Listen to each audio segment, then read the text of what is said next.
मैं सोनिया को पाने के लिए उसके साथ इंडिया आ गया और यहाँ लैंड होते ही मेरे ऊपर गोलियां चलने लगीं। सोनिया और मुझे कुछ भी समझ में नहीं आया कि आखिर ऐसा हो क्यों रहा है। हम बचते बचाते एक दुकान के अंदर पहुंचे जहां मुझे शीशा दिखा और शीशे में खुद को देखकर मुझे ये रियलाइज हुआ कि शायद वो गोलियां मुझ पर नहीं बल्कि रोहित पर चल रही थीं।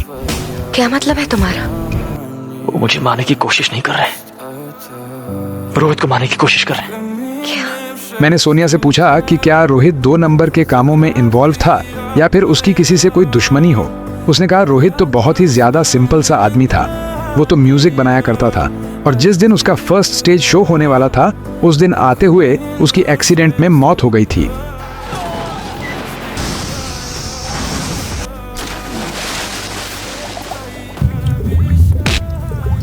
यह सुनकर मुझे शक हुआ कि शायद रोहित की मौत एक एक्सीडेंट नहीं बल्कि मर्डर हो। खैर वहां से हम निकले और सीधे सोनिया के घर गए। सोनिया के घर पहुंचते ही देखा कि वही लोग जिन्होंने एयरपोर्ट पर हमारे ऊपर गोली चलाई थी वही घर के बाहर खड़े थे। हम सीधे पुलिस स्टेशन रिपोर्ट करने के लिए गए, बट वहां जाकर पता लगा कि वो एक्चुअली में जिन्होंने गोलियां चलाई थी वो पुलिस वाले ही थे। हम जैसे तैसे वहां से जान बचाकर भागे। समझ में नहीं आ रहा था कि क्या करें और कहां जाएं। तभी रास्ते में रोहित के दोस्त ने हमें देख लिया और मुझे देखकर वो भी धोखा खा गया। उसे लगा कि मैं रोहित हूँ। हमने सारी बात उससे बताई और सीधा रोहित के घर चले गए।